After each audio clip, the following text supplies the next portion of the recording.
Capcom recently released Ghost N Goblins Resurrection on Nintendo Switch to celebrate the series' 35th anniversary, and talk about a great tribute and revival to the series. All the classic levels from the first two main games are back, with a fresh coat of paint and enough extras crammed in there to make the whole thing feel fresh again. This remake goes above and beyond just recreating the original games and opens up a brand new experience for old and new fans alike. So today, let's look at exactly why this Ghost N Goblins remake is such a great pickup for all fans of the series. But before we get into that, welcome to the Ogles channel. Thank you so much for watching today. If you haven't already clicked that subscribe button down below, be sure and click that now for your latest in gaming news, reviews, content, and much more. But let's get back to why this new Ghost N Goblins remake is such a hauntingly good time. Ghost N Goblins follows the story of Arthur, who is on a mission to rescue the princess after she's been kidnapped by an evil demon working for Astaroth, who's also an evil demon. And I have to say, I love that they literally kept the intro exactly the same as the original one for this game. You have Arthur just chilling there in his boxers, and the demon just pops up out of nowhere, takes the princess, and off they go. Such a casual Saturday afternoon that everyone and yet no one can relate to. From here though, Arthur sets out on his mission to rescue the princess and begins to traverse all the hazardous landscapes just teeming with opportunities to die. And you will die. Many times over. It's sort of what the series is known for at this point. From encountering hordes of zombies, to angry turtles, to perfectly timed jumps, to burrito ghost, the series literally just expects you to die. However, this game has the option to be far less brutal than the original, because at the start of the game, you actually get to choose your difficulty option. You can go up to difficulty of the original game by selecting Legend, where you get fewer checkpoints and you can only take one hit, or you can slowly knock the difficulty down with Knight, Squire, and Page. These options allow for more hits, checkpoints, and even an option to slow the original game down, which helps far more than you would ever realize. While Knight and Squire still offer more than enough challenge, Page makes the player invincible and is just more of an option to see what the game has to offer in general, or to practice your skills against bosses and things like that. Also, much of the later game content is actually cut out in the Page mode. I personally think Squire is probably the best place to start the game for new players of the series, or if you're returning after a really long time of playing this game. After difficulty selection, you then get to choose your path for the game. The top path is from the original Ghost N Goblins for the NES and for the arcade, and the bottom path is from Ghouls and Ghosts for the Sega Genesis or the Mega Drive. You can even swap between these two paths along the way as well. I like that for the first time, both of these games are in one package and actually intertwined with each other for a single experience. But then comes the core gameplay itself, and I love what they've done with these two games. They've taken the original levels of each of the games and expanded them greatly, adding in more areas, more challenges, more secrets, all while keeping the exact gameplay and aesthetics the same.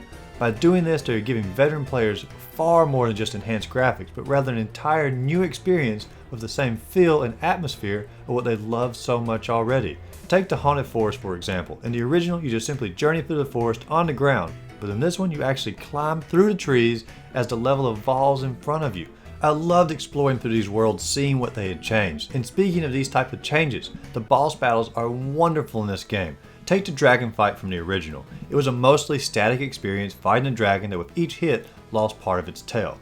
Now it is a 3-phase boss fight where you ride the dragon, dodging his back spikes, then you get to fight to break off part of its tail like in the original, and then is an epic showdown where you fight a floating head of the dragon.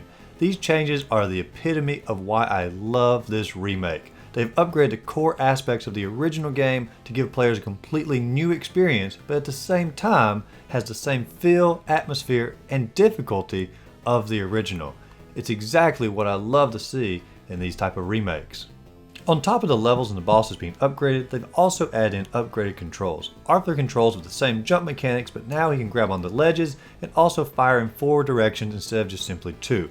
Now I know Ghouls and Ghosts did have that option, but this is the first time these controls have ever been present in the original Ghost N Goblins. The magic abilities from Ghouls and Ghosts is also available throughout the entire journey now as well, but has also been greatly expanded. To unlock these magic abilities such as lightning strikes, walls of flames, or a chance to revive, Arthur must collect umbral beads hidden throughout the levels. Once you collect enough, you can unlock branches on the umbral tree and you can receive these new powers. This allows for new ways the game can be played, but also for more replayability than the original by giving players a reason to play through the levels more than once as they're searching for all of these umbral beads. There's also hidden areas throughout the game that open up based upon specific requirements being fulfilled. By doing this, it allows for more exploration on future runs when you're able to focus on more things than just surviving. But also be aware, many of these hidden areas are so overloaded with enemies, you may very well be wishing you had not discovered them at all. Ghost N Goblins Resurrection also allows for the first time ever in any of these games, co-op action. While one player plays as Arthur, a second player can hop in as the Wise Men. Each of the 3 Wise Men has separate powers that can help Arthur on his journey, such as attacking enemies or shielding Arthur himself.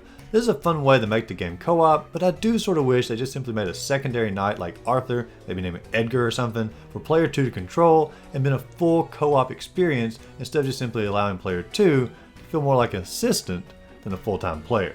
Regardless though, this is a welcome feature that just adds more to the overall expansiveness of how they upgraded this game. With so many new aspects of this remake, the graphical overhaul of the game tends to fall on the back burner, but that should not be the case at all. The graphics actually give way to how I think they always wanted this game to be experienced. Just look at the original games in the series on the arcade or Genesis, they're all very cartoony, and that is the exact direction that this remake has gone in. The cartoon enemies are more vibrant than they've ever been, and it recaptures the tone of those original games. Also, the foreground, the background of all these areas really brings the world to life like it's never been seen before. Now, a question that sometimes comes up with this game is the price tag that's being attached to it.